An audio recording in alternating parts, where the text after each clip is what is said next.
जोहार झारखंड, मैं हूं संतोष गंगवार। बुलेटिन की शुरुआत करेंगे एक बड़ी खबर के साथ। बड़ी खबर साहिबगंज से, जहां बरहेट बरहड़बा मुख्य पथ पर छोटा रांगा हाड़ पुल मोड़ के पास यात्रियों से भरे एक ऑटो और तेल टैंकर की जोरदार टक्कर हो गई। इस भीषण हादसे में एक स्कूली बच्ची समेत 3 लोगों की मौत हो गई, जबकि 3 बच्चों समेत कई लोग गंभीर रूप से घायल हैं। हादसे के बाद क्षेत्र में तनाव की स्थिति उत्पन्न हो गई।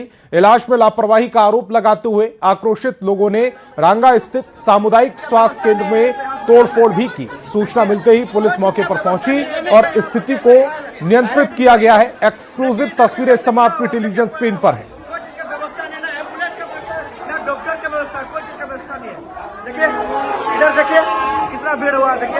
तो जो लोग घायल हैं उनका इलाज किया जा रहा है। अफरा तफरी का माहौल है। ये जो तस्वीरें दिखा रहे हैं साहिबगंज की, ये तस्वीरें जहां बरहेट बरहड़बा मुख्य पथ पर छोटा रांगा डाड़ पुल मोड़ के पास यात्रियों से भरे एक ऑटो और तेल टैंकर की जोरदार भिड़ंत हुई है। इस भीषण हादसे में एक स्कूली बच्ची समेत 3 लोगों की मौत हो गई, जबकि 3 बच्चों समेत कई लोग गंभीर रूप से घायल बताए जा रहे हैं। हादसे के बाद क्षेत्र में तनाव जैसी स्थिति उत्पन्न हो गई। इलाज में लापरवाही का आरोप लगाते हुए आक्रोशित लोगों ने रांगा स्थित सामुदायिक स्वास्थ्य केंद्र में तोड़फोड़ भी की। सूचना मिलते ही पुलिस मौके पर पहुंची और स्थिति को नियंत्रित किया। और इस बीच बिहार की राजधानी पटना से एक बड़ी खबर सामने आ रही है। अचानक जेडीयू कार्यालय पहुंचे हैं सीएम नीतीश कुमार। नए साल के मौके पर जेडीयू कार्यालय पहुंचे, कार्यकर्ताओं और नेताओं से मुलाकात की है। तस्वीर देखिए, जेडीयू कार्यालय की तस्वीर पटना से, ये तस्वीरें आप तक पहुंचा रहे हैं, जहां अचानक जेडीयू कार्यालय पहुंचे सीएम नीतीश। नए साल के मौके पर जेडीयू कार्यालय की ये तस्वीरें, जिसमें नीतीश कुमार कार्यकर्ताओं से मिल रहे हैं। सीएम को वहां मौजूद देख कार्यकर्ताओं में खुशी का माहौल। सभी सीएम नीतीश के पास आए, उनको नए साल की शुभकामनाएं दी। सीएम नीतीश ने भी सबको हाथ हिलाकर सबका अभिवादन किया है। और शैलेंद्र, हमारे संवाददाता, ज्यादा जानकारी के साथ फोन लाइन पर जुड़ रहे हैं। शैलेंद्र, नए साल के मौके पर आज दूसरा दिन और सीएम नीतीश सीधे जेडीयू कार्यालय पहुंचे, हालांकि इसकी सूचना कार्यकर्ताओं को नहीं थी। हाँ बिल्कुल, मुख्यमंत्री नीतीश कुमार अचानक, कई बार ऐसा हुआ है कि वो जेडीयू कार्यालय फिर अन्य जगहों पर पहुंच जाते हैं, वहां पहले से सूचना नहीं होती है। और इसी दौरान आज मुख्यमंत्री नीतीश कुमार नए साल के अवसर पर जेडीयू कार्यालय पहुंचे और वहां पर चूंकि बड़ी संख्या में कार्यकर्ता और पार्टी के जो अन्य नेता है वो मौजूद थे, तो तमाम लोगों से मुख्यमंत्री ने मुलाकात भी की और उनका अभिवादन भी स्वीकार किया। और इस दौरान पार्टी कार्यालय का भी मुख्यमंत्री जब आते हैं तो जायजा लेते हैं अलग अलग जगहों का कि क्या काम चल रहा है, कैसा। इन तमाम चीजों को मुख्यमंत्री देखने जब भी जाते हैं तो, और आज भी जब वो पहुंचते तो वहां पर कई बड़े नेता पार्टी के मौजूद थे जिनसे मुख्यमंत्री नीतीश कुमार की बातचीत हुई। साथ ही बड़ी संख्या में जो कार्यकर्ता है जो मुख्यमंत्री से मिलना चाहते थे, पार्टी के अन्य नेताओं से, बड़े नेताओं से नए साल के अवसर पर मिलना चाहते थे, उनके साथ भी सामूहिक रूप से मुख्यमंत्री नीतीश कुमार की मुलाकात हुई। उनसे मुख्यमंत्री ने बात की और अभिवादन भी उनका स्वीकार किया। जी शैलेंद्र, इस तमाम जानकारी के लिए आपका बहुत बहुत शुक्रिया। और खबर पलामू से, जहां पुलिस ने गैंगस्टर प्रिंस खान के एक और गुर्गे शाहरुख अली को हथियार के साथ गिरफ्तार कर लिया। स्वर्ण कारोबारी रंजीत सोनी के दुकान पर गोली चलाने की फिराक में था गिरफ्तार शाहरुख अली। पहले भी कारोबारी रंजीत सोनी को प्रिंस खान ने 1 करोड़ रुपए की रंगदारी मांगी थी। इस मामले में पुलिस ने प्रिंस खान के 2 गुर्गों को गिरफ्तार भी कर जेल भेज चुकी है। दूसरी बार प्रिंस खान ने शाहरुख अली से स्वर्ण कारोबारी की दुकान पर गोली चलाने का ठेका दिया था। ब्रिज के पास में जो एंटी क्राइम चेकिंग किया जा रहा था, तो उस टाइम पे एक अपाची मोटरसाइकिल में एक आदमी संदिग्ध रूप में पासिंग हो रहा था और पुलिस चेकिंग के दौरान जो है उस आदमी के पास से एक देसी कट्टा, 2 जिंदा गोली और एक मोबाइल भी बरामद किया गया है। गिरफ्तार हुआ शख्स का नाम है शाहरुख अली, जो पहाड़ी मोहल्ला का रहने वाला है। उसके द्वारा बताया गया है कि उसका अपने बगिना जो है मोहम्मद आतिफ खान, वो कुवैत में रहता है और वो बाहर में रहने वाले प्रिंस खान के जो है टच में आए हैं और उन लोगों के बीच में लगातार बातचीत भी हो रहा है। और खबर हजारीबाग से, जहां डीजे में विशेष गाना बजाने को लेकर हुए विवाद में हिंसक रूप ले लिया। मंडई खुर्द गांव निवासी सूरज कुमार राणा की धारदार हथियार से हमला कर हत्या कर दी गई। घटना के बाद इलाके में तनाव जैसा माहौल है। आक्रोशित परिजनों और ग्रामीणों ने इंद्रपुरी चौक पर सड़क जाम कर दिया और आरोपी को जल्द गिरफ्तार करने की मांग की गई है। एक्सक्लूसिव तस्वीरें समय आपकी टेलीविजन स्क्रीन पर।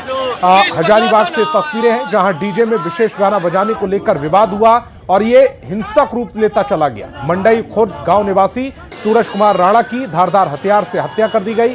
घटना के बाद इलाके में तनाव जैसा माहौल है। आक्रोशित परिजन और ग्रामीणों ने इंद्रपुरी चौक पर सड़क जाम कर दिया और आरोपी की जल्द गिरफ्तारी की मांग करने लगे। ट्रीटमेंट करवा के आए, यहाँ पे रुके पानी पीने के लिए। 6-7 लड़का आया बाइक से, तलवार ले लेता, फरसा ले लेता। उसके बाद मारने सबको स्टार्ट कर लिया। मेरे भैया और एक और लड़का गाड़ी में बैठे हुए थे, गाड़ी का शीशा फूटा। उसके बाद वो बाहर निकले, उसको पीछे से तलवार से मार दिया माथा में। उसके बाद एक और लड़का निकला गाड़ी से, उसको भी मार दिया। तब तक हम बचाने के लिए गए, हमको भी एक आग लाठी मारा। उसके बाद उन लोग फरार हो गया। दिन दहाड़े रात का कौन सा बहुत ज़्यादा टाइम हुआ था, 9-10 बजे रात, बहुत ज़्यादा टाइम नहीं था। और बीच रोड में इंदरपुरी चौक पास इतना बड़ा घटना हो गया। मर्डर कर देता है लोग और फरार हो जाता है मर्डर करने वाला। उस पर ये प्रशासन एक्शन क्यों नहीं लेता है? खबर बोकारो से, जहां 31 दिसंबर को हरला थाना क्षेत्र के सेक्टर 9 स्ट्रीट 5 में 2 साल के बच्चे का हत्या करने के बाद पति पत्नी की आत्महत्या करने के मामला सामने आया। इस मामले में मृतक कुंतल तिवारी के भाई ने मकान मालिक समेत 6 लोगों पर हत्या कर मुकदमा हरला थाने में दर्ज कराया है। आरोप है कि मकान मालिक ने मृतक को 12 लाख का कर्ज दिया था। कर्ज की वसूली के लिए लगातार दबाव बनाया जा रहा था, जिससे प्रताड़ित होकर कुंदन तिवारी ने यह कदम उठाया है।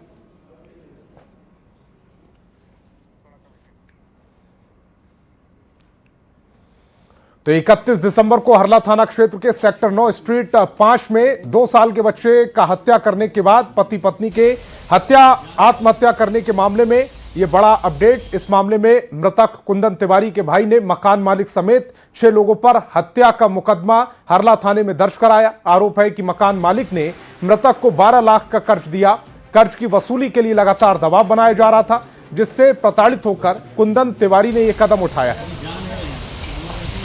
अत्याचार किया है उस पर, इतना बड़ा किया है कि उसको जान से मारने का मतलब उसको शंका। मेरी माँ बताई और उनके भाई से बात होता था तो वो भी 1 मिनट 2 मिनट बात होता। जब वो फ़ोन करते थे तो वो मकान मालिक ही उठाता था फ़ोन। अब बोलता था कि जो बात करना करो। आप लोग क्या चाहते हैं अब इस मामले में? मामले में जाते हैं कि न्याय हो और जो है सामने खुल किया है। उन्होंने मकान मालिक परमेश्वर प्रसाद, उसके भाई पुत्र आशीष कुमार, रजनी कुमार एवं सहयोगी मुकेश, उसकी पत्नी एवं अन्य के ऊपर हत्या का आरोप लगाया। धनबाद में बीसीसीएल बरोरा एरिया 1 में हाईवा गाड़ी में अचानक आग लग गई। आग लगने से मौके पर अफरा तफरी मच गई। ड्राइवर ने कूदकर अपनी जान बचाई, वहीं गाड़ी धू धू कर जलने लगी। केकेसी लिंक का साइडिंग में संजय उद्योग ट्रांसपोर्टिंग का काम करते हैं। आरोप है कि गाड़ियों के रखरखाव में लापरवाही बरती गई, जिसके चलते ये पूरा हादसा हुआ है।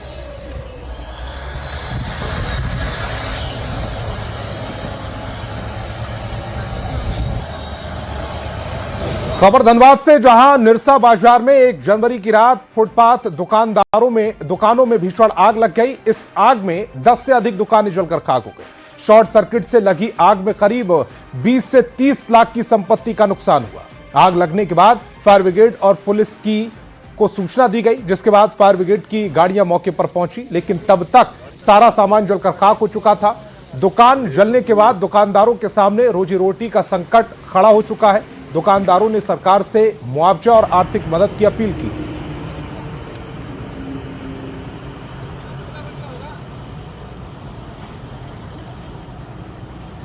नहीं कुछ कारण पता चला है? सुन रहे हैं शॉर्ट सर्किट है ना क्या है, तो समझ में नहीं आ रहा अभी तक हमको। तो आग को कंट्रोल कैसे हुआ? फिर आया दमकल आया था, लेकिन बहुत लेट से आया था। आपको एमपीएल वाला बहुत लेट से आया। एमपीएल वाला से पहले आपको मैदान वाला घुस गया। दमकल का भी सर्विस बढ़िया नहीं है। गार्ड रहना चाहिए नाइट में, और पेट्रोलिंग वाला को घूमते रहना चाहिए। अगर पेट्रोलिंग वाले को पहले पता होता तो कुछ ना कुछ बचाव हो सकता था। वो लोग कहीं एक जगह अपना गाड़ी लगा कर सूझ जाता है। और सरायकेला में स्वास्थ्य सुविधाओं को लेकर किए जा रहे सरकारी दावों की हकीकत एक बार फिर सामने आ गई। इमरजेंसी सेवा की रीढ़ मानी जाने वाली 108 एम्बुलेंस व्यवस्था की बदहाली ने स्वास्थ्य विभाग की कार्यप्रणाली पर गंभीर सवाल खड़े कर दिए। जिला मुख्यालय प्रखंड क्षेत्र में 108 एम्बुलेंस खराब हो जाने के बाद दूसरी 108 एम्बुलेंस को उसे खींचकर अस्पताल तक ले जाना पड़ा। सूत्रों के मुताबिक 108 एम्बुलेंस मरीज लाने के लिए काला डूंगरी की ओर गई थी। मरीज को एम्बुलेंस में बैठाने के बाद वह स्टार्ट नहीं हो सकी। इसके बाद तत्काल दूसरे 108 एम्बुलेंस को बुलाया गया और मरीज के साथ साथ खराब पड़ी एम्बुलेंस को खींचते हुए अस्पताल पहुंचाया गया। इस घटना ने जिले की एम्बुलेंस सेवा की जमीनी सच्चाई उजागर कर दी। इमरजेंसी में मरीज की जान बचाने के लिए जिस सेवा पर सबसे ज्यादा भरोसा किया जाता है, वही सेवा खुद बीमार नजर आ रही है। बहुत दुर्भाग्यपूर्ण है कि आज 108 का गाड़ी है, किसकी 108 का। रांची में हरमू के बर्लिन अस्पताल में मरीज की मौत के बाद परिजनों ने जमकर बवाल काटा। धनबाद के झरिया में आए परिजनों का आरोप है कि अस्पताल प्रबंधन की लापरवाही की वजह से मरीज की मौत हुई। परिजनों ने आरोप लगाया कि अस्पताल प्रबंधन बहला फुसला कर इलाज कराने के लिए यहां लाता है और पैसे लूट लिए जाते हैं। 21 दिसंबर के दिन ही मरीज को अस्पताल में भर्ती कराया गया था। वहीं अस्पताल प्रबंधन ने इस पूरे मामले पर सफाई दी। हमको फुसला के लिया विजय बोकारो से लान करके बोला सही से आपको इलाज करवाएंगे, गारंटी ले रहे हैं। इलाज करवा दिया, पेशेंट हमारा सही सलामत था। आप कहाँ ले जाना चाहते थे जो फुसला?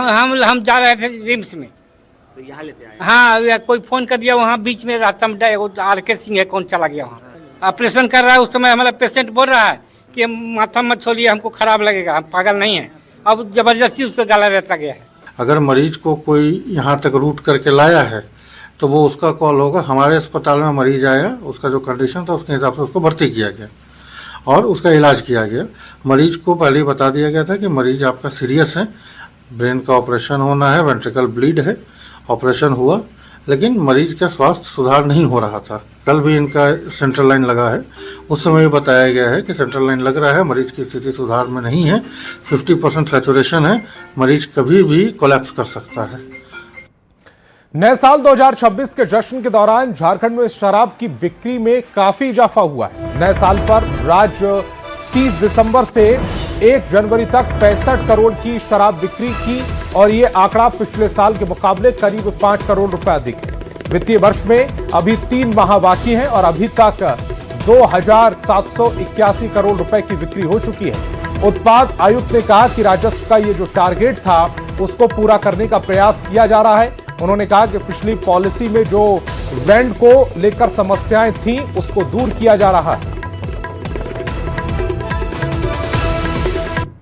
निश्चित तौर पर माह दिसंबर में और अभी आने वाले जनवरी माह में पिछले वित्तीय वर्ष से पिछले साल की तुलना में ज़्यादा सेल हुई है और आगामी 3 महीने जो बचे हैं वो सेल के हिसाब से अच्छे महीने रहते हैं, तो उम्मीद है हम लोग इसमें अच्छा सेल करते हुए अच्छी रेवेन्यू जनरेट।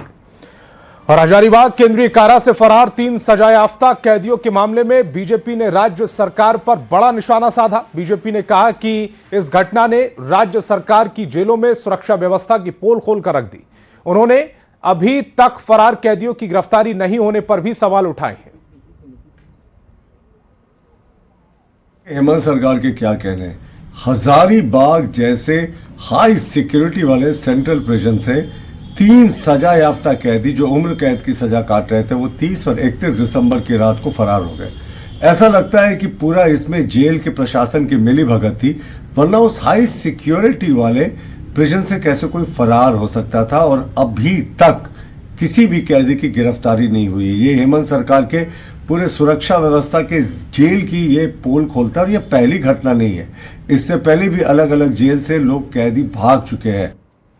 हेमंत कैबिनेट में मंत्री पद की एक जगह अभी खाली है। दिवंगत शिक्षा मंत्री रामदास सोरेन के निधन से सीट खाली हुई है। घाटशिला सीट पर उपचुनाव भी हो चुका है, लेकिन अभी तक कैबिनेट में मंत्री की एक जगह रिक्त है। मंत्रिमंडल विस्तार को लेकर अटकलों का दौर जारी है। इस बीच जेएमएम ने योग्य चेहरे को मौका देने की बात कही, जबकि बीजेपी ने इसे मुख्यमंत्री का विशेषाधिकार बताया है।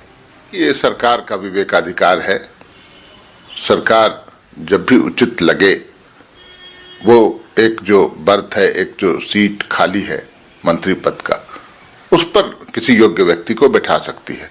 और हम उम्मीद करते हैं कि ऐसा बहुत जल्द भी हो सकता है। सरकार का काम है कि कितना मंत्री बनाएगी, खाली रखेगी या उस विभाग को अपने पास रखेगी, इस पर कोई बहस का विषय नहीं है। अब सोमेश सोरेन को दे नहीं दे, ये तो मुख्यमंत्री का विशेषाधिकार है, इस पर कोई प्रश्न चिन्ह नहीं है। और झारखंड मंत्रिपरिषद से मंजूरी मिलने के बाद पेशा नियमावली पर सियासत थमने का नाम नहीं ले रही। बीजेपी लगातार 1996 में संसद से पास पेशा नियमावली को ही हूबहू राज्य सरकार को लागू करने की मांग कर रही है। बीजेपी विधायक सीपी सिंह ने कहा कि राज्य सरकार अगर वास्तव में आदिवासी हितों और ग्राम सभा के अधिकारों की बात करती है तो उसे 1996 के मूल पेशा को लागू करना चाहिए। बीजेपी की इस मांग पर सत्ताधारी दल जेएमएम और कांग्रेस ने निशाना साधा है। जो संसद से पास है उसको हूबहू लागू करना चाहिए। अब लागू करेगी नहीं करेगी ये तो सरकार पर निर्भर करता है, वो तो आज न कल पता ही चल ही जाएगा। तो मैं कहूँगा कि सरकार यदि वाकई में आदिवासी हितों की रक्षा के लिए, ग्राम सभा के हितों की रक्षा के लिए कृतसंकल्प है, तो यदि उसने हूबहू लागू कर रही है तो नोटिफिकेशन जारी करना चाहिए। इसको लेके बीजेपी राजनीति करना चाहती है। उनको तो 20 वर्ष मिले, उन्होंने कभी इसका संज्ञान नहीं लिया। अब जब राज्य की सरकार ने यहाँ के आदिवासियों को, यहाँ के ग्रामीणों को उसका अधिकार दिया, ग्राम सभा को ताकत दी, तो इसमें वो किसी न किसी रूप से जनता को दिग्भ्रमित करने के उद्देश्य से वो अपना इस तरह के बयानबाजी करते हैं। अरे बीजेपी वालों से ये पूछिए 17 साल क्या किया था आप लोगों ने। आज माननीय हेमंत सोरेन जी, एक आदिवासी का बेटा, झारखंडी युवक ने वो कर दिखाया जो आपने कभी सपने में नहीं सोचा होगा। आज झारखंडियों की आकांक्षाएं पूरी हुई, पेशा कानून लागू हुआ, धरातल पर उतरा। और मनरेगा के प्रावधानों में बदलाव के बाद कल झारखंड कांग्रेस राज्य के प्रमुख शहरों में प्रेस कॉन्फ्रेंस कर मनरेगा बचाओ अभियान रैली की घोषणा करने वाली। झारखंड कांग्रेस के प्रदेश अध्यक्ष केशव महतो कमलेश जहां राज्य की राजधानी और कांग्रेस प्रदेश मुख्यालय रांची में प्रेस वार्ता करेंगे, तो वहीं कांग्रेस विधायक दल के नेता प्रदीप यादव दुमका में प्रेस को संबोधित करेंगे, जिसके जरिए केंद्र सरकार की ओर से मनरेगा का नाम और नियम बदले जाने पर विरोध जताया जाएगा। तमाम वरीय नेता विभिन्न जगहों पे जाके प्रेस कॉन्फ्रेंस के जरिए जनता को यह बताने का काम करेंगे कि कैसे इस देश से महात्मा गांधी के नामों को, महात्मा गांधी के अस्तित्व को और महात्मा गांधी के आदर्शों को समाप्त करने का पहल केंद्र की सरकार ने किया है। और रांची से बड़ी खबर है, नगर निकाय चुनाव की तैयारी तेज हो गई है, जल्द जारी हो सकती है अधिसूचना। राज्य निर्वाचन आयोग ने कमर कसी है। 8 जनवरी को बैठक होगी, बैठक में शामिल डीजीपी होंगे, नगर विकास सचिव, डीसी और एसपी मौजूद रहेंगे। रांची से बड़ी खबर, नगर निकाय चुनाव से जुड़ी ये बड़ी खबर। नगर निकाय चुनाव की तैयारी तेज कर दी गई है, जल्द अधिसूचना जारी हो सकती है। राज्य निर्वाचन आयोग ने इसको लेकर कमर कसी है। 8 जनवरी को इसको लेकर बैठक होगी, बैठक में डीजीपी मौजूद रहेंगे, नगर विकास सचिव, डीसी और एसपी भी मौजूद रहेंगे।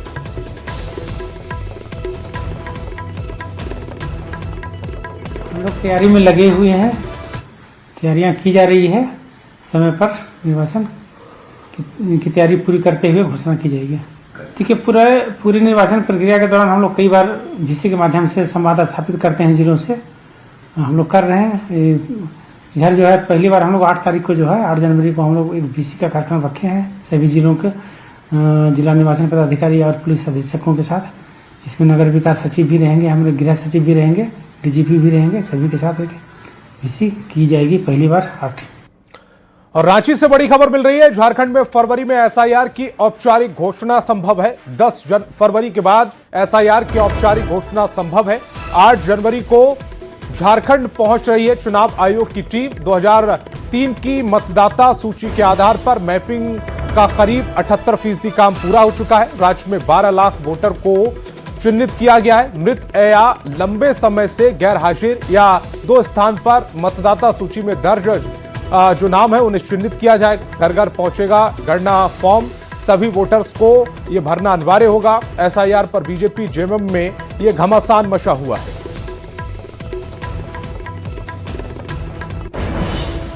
एसआईआर बिहार में भी हुआ, बंगाल में भी करीब करीब हो चला है। जो मंशा है केंद्र सरकार की, चुनाव आयोग के माध्यम से हम वोटों का जो वोटरों का इलेक्टोरल रोल होता है उसमें से नाम को काटा जाए, वैसे वोटरों का जो भाजपा को वोट नहीं करते। देखिए, झारखंड में एसआईआर समय की ज़रूरत है, क्योंकि झारखंड पश्चिम बंगाल और बांग्लादेश के बिल्कुल त्रिकोण पे बैठा हुआ है, और जो बांग्लादेश की इंटरनेशनल बाउंड्री है वो भी पश्चिम बंगाल होते हुए झारखंड से बहुत ज़्यादा दूर नहीं है। और आप देखिए डेमोग्राफी किस तरीके से बदली है। संथाल परगना में 1951 की जनगणना थी और 211 की जनगणना के बीच में आदिवासियों की जनसंख्या 44% से घटकर 28% हो गई, 16% घट गई, और मुसलमानों की जो जनसंख्या इसी कालखंड में 9% से बढ़कर 23% हो गई, यानी 14% बढ़ गई। और झारखंड युवा कांग्रेस के प्रदेश अध्यक्ष बनने के बाद कुमार गौरव पार्टी के पूर्व प्रदेश अध्यक्ष राजेश ठाकुर से मिलने बोकारो स्थित उनके आवास पहुंचे। राजेश ठाकुर ने मिठाई और शॉल देकर कुमार गौरव का स्वागत किया। उन्होंने नवनियुक्त प्रदेश अध्यक्ष को शुभकामनाएं दी और कुमार गौरव की अगुवाई में झारखंड प्रदेश के युवाओं की आवाज बनने की उम्मीद जताई है। कोई भी कार्यक्रम हम ब्लॉक लेवल से लेकर और जिला स्तर तक और प्रदेश स्तर तक यूथ कांग्रेस का झंडा और कार्यकर्ता आपको दिखता है। आज भी जो चुनाव प्रक्रिया हुआ है, ये हमारे नेता राहुल गांधी जी ने ये मौका दिया कि एक आम आदमी का भी लड़का चुनाव जीतकर पदाधिकारी बन सकता है। प्रदेश में युवा कांग्रेस एक नए तेवर, नए कलेवर के साथ दिखाई देगी। नया वर्ष है, तमाम युवा साथियों को शुभकामनाएं देता हूं और उनसे उम्मीद करता हूं कि जो एक युवा कांग्रेस का दायित्व होना चाहिए, जो युवाओं को लेकर के, बेरोजगारी को लेकर के, वो तमाम तरह की लड़ाई को ये लड़ने का काम करेंगे। और खबर बोकारो से, जहां निर्माण काम में अनियमितता बरती जा रही, लेकिन अब इसको लेकर ग्रामीण भी जागरूक हो गए। मामला गोमिया विधानसभा के सुदूर ग्रामीण क्षेत्र ग्रामीण विकास विभाग सड़क और पुल के निर्माण से करा रहे हैं। 5 करोड़ की लागत से पुल और सड़क बनाई जा रही है, जिसमें भारी गड़बड़ी की जा रही है। निर्माण में जमे हुए सीमेंट का उपयोग किया जा रहा है। वहीं पुल के लिए अप्रोच रोड में काफी गड़बड़ी देखी जा रही है। देखिए, प्रत्येक आरोप लग रहा है तो जांचोपरांत ही कोई अग्रतर कार्रवाई हो सकती है। कहीं ऐसा तो नहीं कि व्यक्तिगत कोई दुर्भावना से ग्रसित होकर या कोई निजी लाभ लेने के लिए भी योजनाओं का जांच पर आरोप लगा रहा है, गड़बड़ी पर आरोप लगा रहा है। तो जो भी संज्ञान में आता है उस पर जांच करवाते हैं, कमेटी बना के जांच करवाते हैं, तत्पश्चात उस पर कार्रवाई करते हैं। और वक्त एक छोटे से ब्रेक का।